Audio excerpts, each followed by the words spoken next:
네, 할렐루야! 오늘 주님 우리와 함께 하십니다. 어제 여러분 사도 요한이 본 하늘나라에서의 예배를 제가 소개하면서 하나님이 원하시는 예배가 있다고 했습니다. 하나님이 원하시는 예배가 세 가지입니다. 뭐냐? 모든 사람들이 함께 모여서 당신의 그 보좌 앞에서 모든 사람이 모여야 되는 것입니다. 모든 민족과 열방과 방언과 족속들이 할 수만 있거든. 그래서 많은 사람들을 우리가 한 곳에 모아야 됩니다. 주님의 보좌 앞에 서는 것을 연습해야 되지 않습니까? 그 모든 사람들을 구원하기 원하시고 모든 사람들과 함께 예배드리기 원하시는 것이 하나님의 뜻이고, 두 번째는 어린 양 예수가 높아지길 원한다는 것입니다. 하나님의 그 공의와 하나님의 그 사랑을 위해서 기꺼이 자신을 희생하신 예수님이, 어린 양 예수가 존귀 여김을 받고 찬양받고 높아지는 예배가 하나님이 원하시는 예배라는 것입니다. 그래서 오늘 우리의 예배가 예수 그리스도의 이름을 높이는 예배가 되기를 소원합니다. 어린 양 예수의 이름이 높아지는 예배가 되기를 원합니다. 예수 그리스도의 능력과 예수 그리스도의 생명이 오늘 우리 마음 가운데 각인되어지는 예배가 되기를 축원합니다. 그리고 주님께서 말씀하셨습니다. 하나님이 원하시는 예배, 우리들의 눈에 모든 눈물이 사라지는 예배라는 것입니다.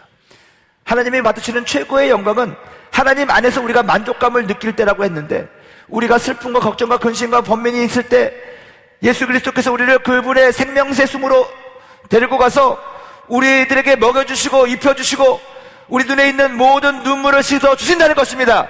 그러므로 오늘 우리의 예배를 통해서 여러분들의 눈물이 사라지기를 주님의 이름으로 축원드립니다. 그리스도께서 주시는 생명을 받으시길 바랍니다. 기적이 일어날 것입니다. 능력이 나타날 것입니다. 그것을 바라보고 기대하면서 오늘 예배 드릴 때 하나님의 기쁨이 우리들 가운데 충만하게 임할 줄 믿습니다.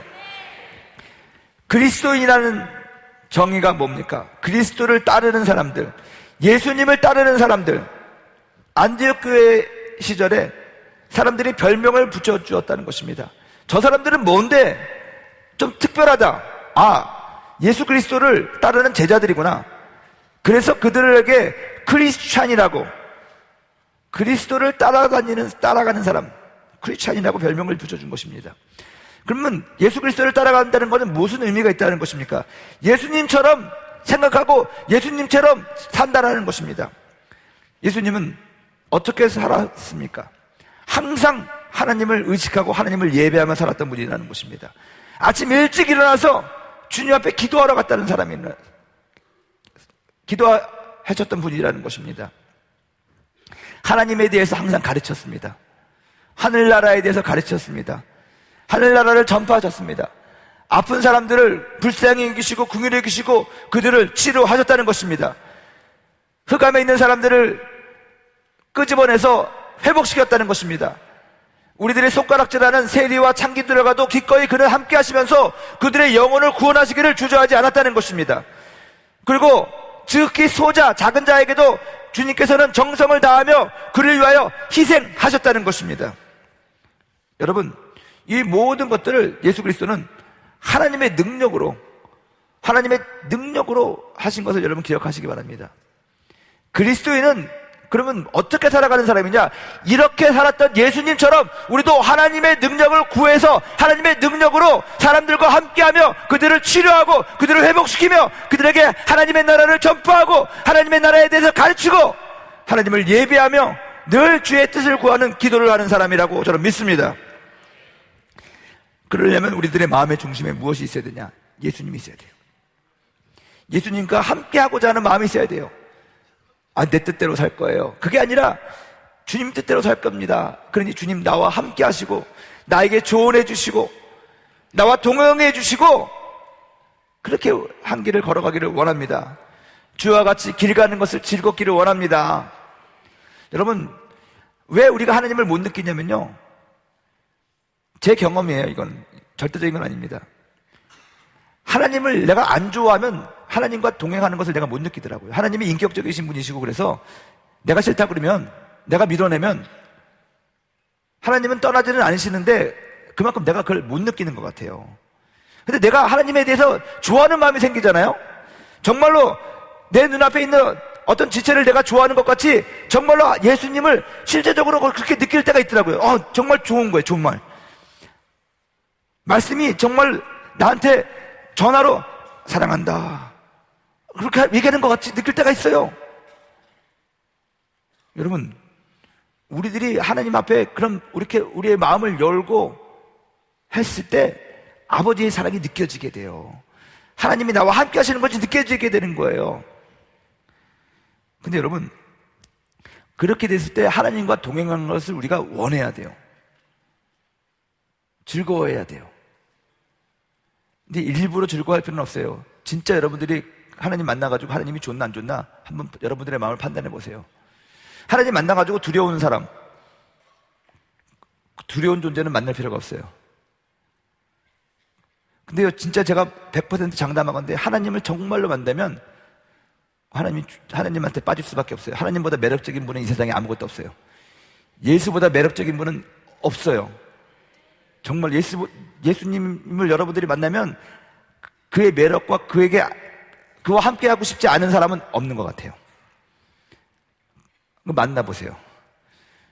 그러고 나서 결정을 하세요. 예수님이 없어, 예수님 싫어, 그러지 말고 일단 만나보세요. 인격적으로 1대1로 그와 미팅을 가져보시기 바랍니다. 이 예배 가운데서 그런 만남이 있기를 주님의 이름으로 축원드립니다.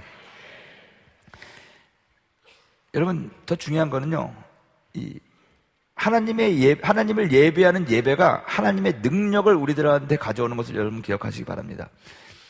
많은 부분에 있어서 현실과 이상이 달라요. 그래서 괴롭거든요. 근데 가장 좋은 것은 우리들의 비전과 우리들의 현실이 이게 조율이 돼가지고 같이 맞닿아지는 거예요. 이때가 뭐냐면 기적이 일어나는 장소예요. 기적이. 이게 카이로스예요. 하나님의 때와 하나님의 시간이죠. 나의 비전, 하나님이 우리에게 주신 계획이잖아요. 그것이 이제 우리 현실과 처음에는 상당히 차이가 있어요. 근데 이게 점점 가까워가지고 딱 만나게 되거든요. 그때 하나님의 역사가 일어나는 거예요. 창조의 역사가 일어나는 거예요, 여러분. 근데 이 만나는 역사가 어떻게 해서 이게 점점 줄어드느냐?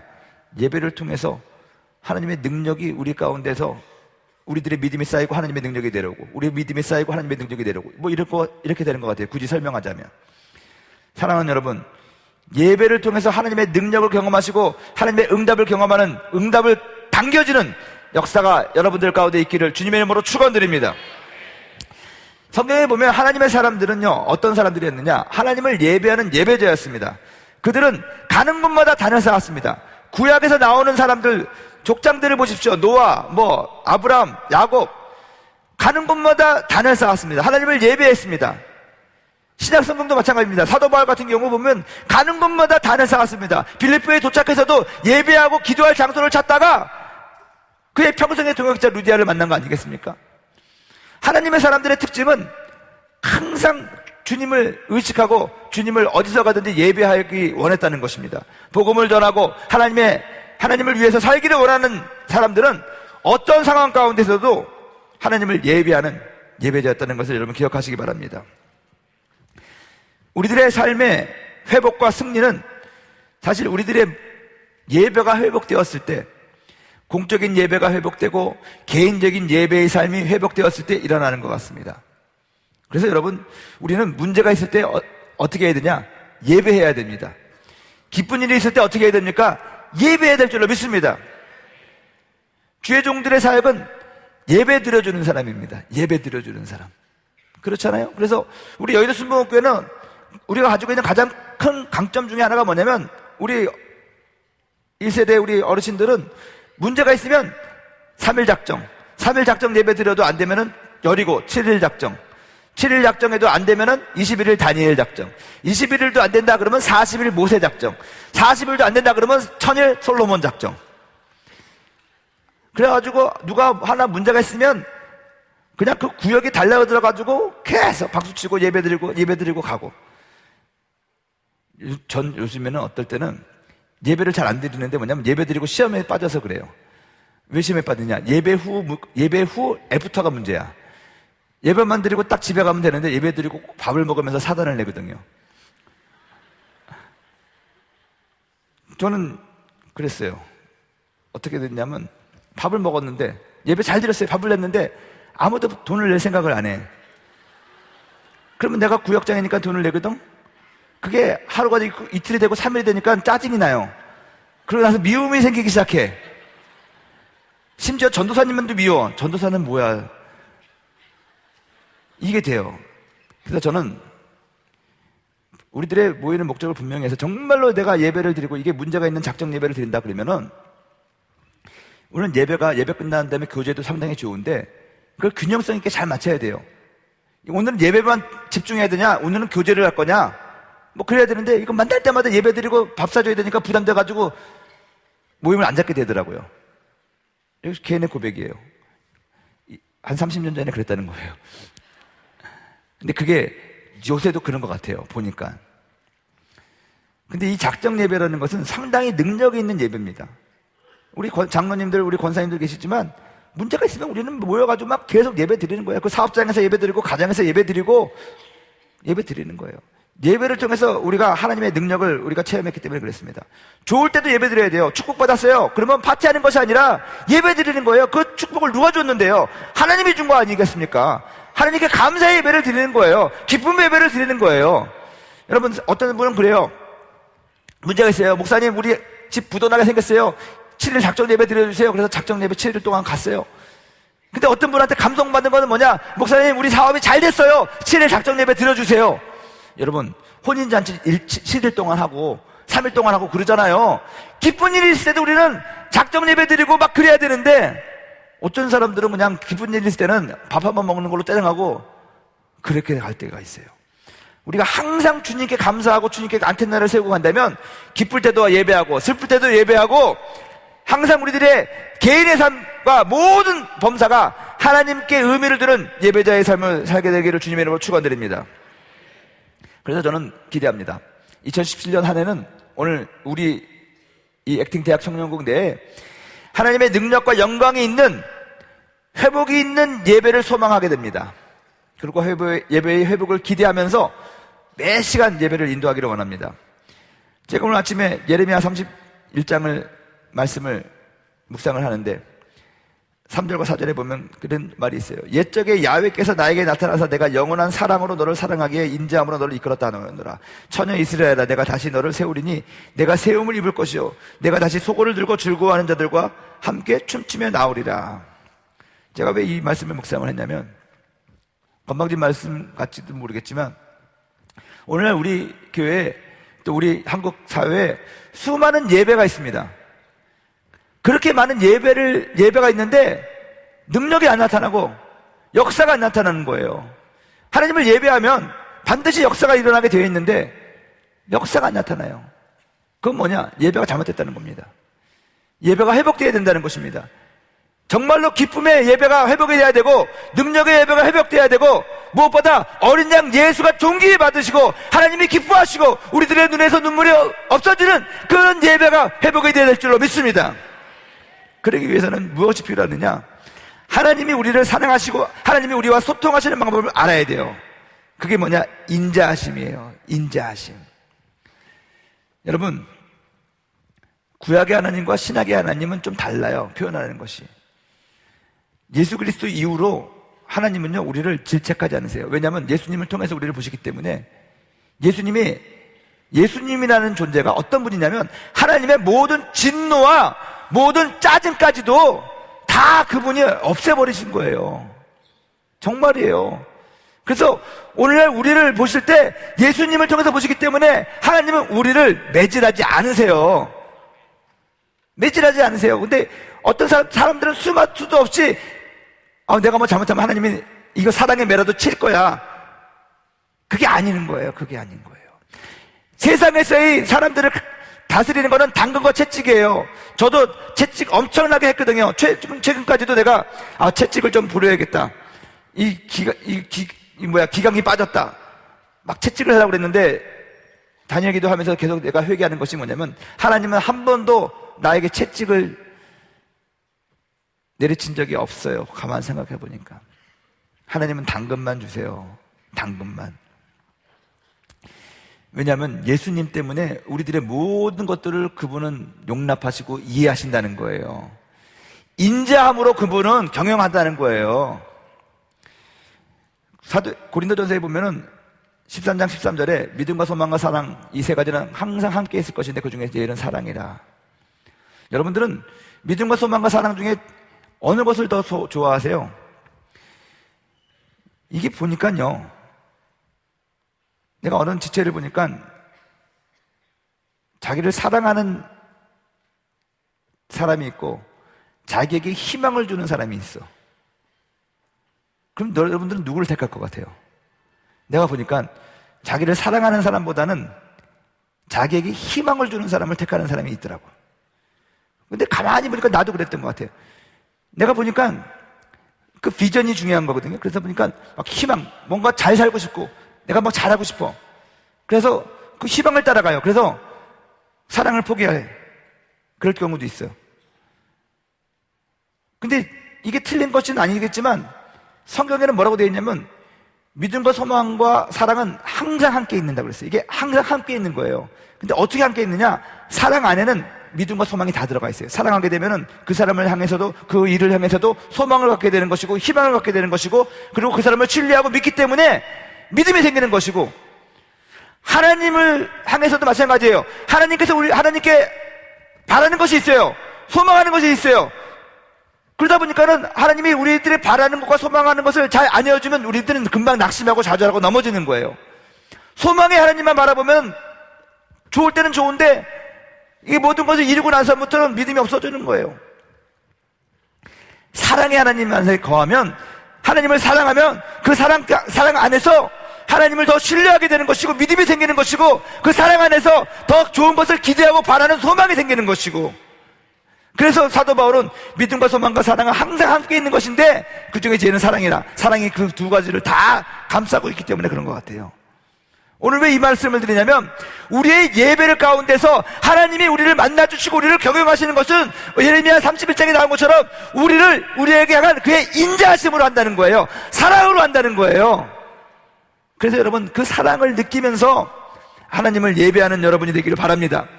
사랑 안에서 여러분들이 회복되기를 바랍니다. 내가 반드시 이것을 내가 얻어야지, 이게 아니라 하나님의 사랑을 느끼고, 그럼에도 불구하고 하나님이 나를 사랑한다고 느끼면 온전한 회복이 시작되는 거라는 거예요. 평강을 가져야 된다는 거예요. 여러분들의 긴장을 풀어놔야 된다는 거예요. 걱정하지 말아야 된다는 거예요. 사랑하는 여러분, 오늘 바울과 실라가 감옥에서 예배를 드립니다. 찬양을 합니다. 이 바울과 실라의 이 예배의 모습은 우리가 본받아야 될 또 하나의 예배의 모습이라고 저는 생각합니다. 특별히 여기서 이렇게 되기까지 바울의 변화를 한번 살펴보기 원합니다. 바울의 변화와 바울이 경험하는 하나님의 능력을 한번 보면 세 가지의 단계가 있는 것 같아요. 첫 번째는 뭐냐? 변화예요. 바울이 예수 그리스도를 핍박했습니다. 교회를 핍박했습니다. 그래서 그들을 잡으러 가다가 다메섹 도상에서 예수님을 만납니다. 예수님을 만나자마자 그는 완전히 변화받았다는 것입니다. 여러분, 우리도 변화받아야 됩니다. 여러분, 변화받기를 원하십니까? 그렇다면 누구를 만나야 되냐? 예수님을 만나야 돼요. 바울에 있어서 가장 중요한 첫 번째 변화의 시작은 만남이었다는 것입니다. 누구와의 만남이냐? 예수 그리스도와의 만남이라는 것입니다. 예수 그리스도와 만난 바울은 자신의 힘이 아닌 하나님의 능력으로 살기를 원했습니다. 바울이 고백한 유명한 고백이 있습니다. 갈라디아서 2장 20절 말씀. 내가 그리스도와 함께 십자가에 못 박혔나니 그런즉 이제는 내가 사는 것이 아니요 오직 내 안에 그리스도께서 사시는 것이라. 이제 내가 육체 가운데 사는 것은 나를 사랑하사 나를 위하여 자기 자신을 버리신 하나님의 아들을 믿는 믿음 안에서 사는 것이라. 여러분, 바울의 고백을 보십시오. 자신 중심으로 살다가 하나님 만나니까 이제는 내 힘으로 살아가는 것이 아니라 예수 그리스도를 믿는 믿음으로 살아가는 것이다 해서, 그는 바리새인 중에 바리새인이요 히브리인 중에 히브리인이요 가말리엘의 제자였고 엄청난 그런 로마 시민권자였고 그런 배경이 있었고 지식이 있었고 그랬지만 그것을 다 배설물과 같이 버렸다는 거예요. 다시 잡지 않는다는 거예요. 배설물이라고 표현한 건 뭡니까? 다시 그것을 잡지 않겠다는 거예요. 배설물을 다시 잡는 사람은 누굽니까?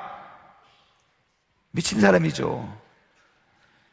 그만큼 자신의 예수님 만나고 나서 어떻게 변화받았느냐? 뒤돌아보지 않겠다는 거예요. 과거에 내가 무엇을 했었고 내가 무엇을 소유했고 그런 거 다 버린다는 거예요. 이제는 그럼 뭘로 사냐? 예수님이 주시는 새로운 생명으로 산다는 거예요. 예수를 믿는 믿음으로 산다는 거예요. 이게 바울에게 있었던 변화였고 만남이었습니다. 예수님을 만나서 이렇게 변한 것입니다. 저와 여러분들에게 예배를 통해서 예수님을 만나는 은혜가 있기를 주님의 이름으로 축원을 드립니다. 그리고 바울이 어디로 갔습니까? 안디옥 교회에서 사역을 했어요. 안디옥 교회에서의 바울을 보면요, 안디옥 교회 얘기가 사도행전 13장에 나오는데 거기 보면은 주를 섬겨 금식하는 교회였어요. 안디옥 교회는 철저히 주님 중심이었어요. 모든 인종들을 초월해가지고 모든 사람들이 모였어요. 하나님을 중심으로 모였어요, 안디옥 교회는. 그래서 선교사로 파송도 하고 다른 사람들이 이방을 위해서 많은 공헌을 했던 교회가 안디옥 교회예요. 주를 섬겨 금식하고 주님을 예배하는 교회가 바로 안디옥 교회라는 거예요. 제가 생각하기에 바울은 이 안디옥 교회 사역을 통해서 회심한 이후에 주님께 집중하고 주님께 포커스하는 훈련을 받은 것 같아요. 여러분, 제자는 훈련으로 된다고 그래요. 그냥 제자가 되는 것이 아니에요. 여러분들이 오늘 은혜를 받습니다. 예수님을 만나서 이제 하나님의 제자로 살기를 원합니다. 그렇다면 여러분들 가만히 내가 제자로 살기를 원합니다 하고 가만히 있으면 제자가 되나요? 안 그래요. 훈련이 돼야 된다는 거예요. 하나님 바라보고 살아야지 그냥 바라보는 줄 아십니까? 자꾸만 하나님 바라보는 훈련을 계속해서 해야 된다는 것입니다. 흑암에 있든지 밝은 빛에 있든지 간에 그의 눈이 항상 주님께 고정되고 주님을 바라볼 수 있는 훈련이 돼야 된다는 것입니다. 바울은 안디옥 교회에서 사역하면서 어떤 상황과 어떤 환경에서든지 주님을 바라보는, 주를 섬겨 금식하고 주님께 예배드리고 주님을 위하여 노래하고 주님을 위하여 찬양하고 주님을 위하여 먹고 사는 그 훈련이 되었던 것 같아요. 저는 여러분들이 이제 다니엘 기도도 열심히 끝나고 많은 사람들이 은혜 받고 이제 신년을 아주 그냥 비전으로 시작하는 사람들이 대부분인데,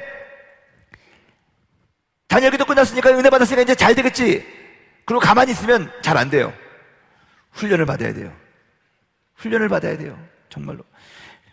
내가 다 아는 건데 훈련이라는 것이 뭡니까? 아는 것을 숙달시키는 거예요. 테니스를 치도 라켓이 이렇게 치는 거 알아요. 근데 운영선들이 아는데 계속해서 훈련합니다. 반복합니다. 반복. 머슬 메모리 시키는 거잖아요. 근육에다가 각인시키는 거잖아요. 그래서 자동적으로 자기가 또 모르게 어떤 자세로든지 똑같은 폼이 나와서 칠 수 있게 만드는 거잖아요. 그게 훈련이라는 거예요. 어떤 주체는 그래요. AMLT 나오려고 그랬더니 작년에도 들었고 뭐 아는 건데요. 그럼 훈련이 안 돼요. 알지만 또 들어야 되는 거예요. 여러분, 이것이 계속해서 우리들에게 쌓이고 해야지 이것이 체질화가 되는 것이고 그것이 훈련된다는 거예요. 주님 바라보는 것 훈련을 해야 된다는 거예요. 주님을 포커싱하는 것 훈련을 해야 된다는 거예요. 그래서 월드미션을 통해서도 훈련하고 알케를 통해서도 훈련하고 홀리 스피릿 스텝을 통해서도 훈련하고 분과를 통해서도 훈련하고 봉사와 안내와 여러 가지 활동들을 통해서 훈련하는 거예요. 구역 모임을 통해서도 훈련하고 주님 바라보는 거 똑같은 거 반복하는 것이 훈련이라는 거예요. 여러분, 안디옥 교회에서 바울은 그렇게 훈련받았던 것 같아요. 그 다음에 여러분, 바울은 어디를 가든지 항상 예배와 기도에 우선했어요. 이게 뭡니까? 일상이 이제 예배가 되었다. 일상이. 전도가 막힐 때, 새로운 곳에서 뭔가를 시작할 때, 감옥 속에서도 바울은 예배를 드렸어요. 뭐냐면 예배를 드리는 것이 그의 삶이 되었다는 거예요. 일상이 되었다는 거예요. 하나님께서 우리에게 원하시는 게 뭡니까? 변화예요. 예수님 만나서 변화받아야 되고요, 변화받은 그대로 머무는 것이 아니라 이제 그렇게 살기 위하여 훈련을 받아야 되는 것이고요, 훈련 이후에는 뭐가 되냐? 우리 개인의 삶 가운데서 그것이 일상이 되어야 된다는 거예요. 우리가 이렇게 모여서 예배를 드립니다. 다니엘 기도 20일 동안 하면서 기도하고 예배하는 것을 습관들입니다. 그제는 중요한 건 뭐냐? 여러분들이 각자의 삶의 터전에 가서 여러분들 혼자 있어도 개인의 예배가 살아나야 된다는 것입니다. 이것이 바울을 통해서 우리들에게 가르쳐 주시는 하나님의 음성이라고 저는 믿습니다. 바울은 모든 상황 가운데서 하나님을 예배했는데 우리도 그래야 돼요. 하나님께서 우리들의 모든 것을 주관하고 섭리하시고 다스린다는 고백과 시인의 증거가 예배라는 것입니다. 좋은 일이 있을 때도 예배드리고 힘든 일이 있을 때도 예배드리라고 그랬잖아요. 그게 뭐냐? 하나님이 나를 다스린다는 거예요. 할렐루야, 주가 다스린다. 그것을 인정하고 시인하는 것이 우리들의 예배로 표현되어야 된다는 거예요. anytime, anywhere. 언제 어디서든지 간에 항상 우리는 주님을 예배하는 예배자로 살기를 주님의 이름으로 축원드립니다. 여호사밧, 다윗, 바울, 그런 모든 사람들의 특징은 뭐냐? 하나님의 선하심과 인자하심을, 또 하나님의 다스림을 예배했어요. 제가 말씀드린 거잖아요. 우리는 항상 주님을 예배해야 되는데, 그러면 어떤 것을 예배해야 되느냐? 우리는 구체적인 예배를 주님 앞에 드릴 필요가 있어요. 주님의 다스림을 예배하는 것이고, 주님의 인자하심과 주님의 전능하심과 주님의 완전하심을 예배하는 거예요. 예수 그리스도를 통해서, 어린 양 예수 그리스도를 통해서. 이러한 것이 여러분들 마음 가운데 임하기를 주님의 이름으로 축원드립니다. 이렇게 예배를 드리면 하나님께서 그러면 어떠한 능력을 우리에게 주시느냐? 예배를 통한 하나님의 능력이 주시는 축복을 한번 우리가 살펴보면, 오늘 사도 바울과 실라의 이야기처럼 예배할 때 문이 열리게 된다는 것입니다. 메인 것이 풀어지게 된다는 것입니다. 여러분, 이건 뭐냐? 예배 드릴 때 우리들에게 오는 외적인 축복, 상황의 변화라는 것입니다. 사랑하는 여러분, 정말로 예배 드리면, 하나님을 높이면 그 예배 가운데서 하나님의 기적과 하나님의 역사가 일어나는 것을 믿으시기를 주님의 이름으로 축원드립니다. 적어도 제가 선교지에 있을 때 저도 놀랐어요. 예배를 드리는데 정말로 기적이 나타나가지고 비가 내리기도 하고 그랬던 적이 있어요. 하나님의 역사가 나타나더라고요. 우리들의 상황과 환경이 풀리더라고요. 정말 바울과 실라를 묶고 있던 것이 풀어지게 되더라고요. 옥문이 열리게 되더라고요. 여러분, 예배는 기적을 갖고 오는 것을 여러분 믿으시기 바랍니다. 또한 예배는 마음의 평안과 자유함을 주며 안정감이 있고 기쁨과 감사가 나오게 되는데, 이건 내적인 축복이에요. 결론은 하나님이 예배 드릴 때 나오는 축복은 외적인 축복과 내적인 축복이 함께 온다는 거예요. 마음의 평강이 있어요. 기쁨이 있어요. 잘 될 것 같아요.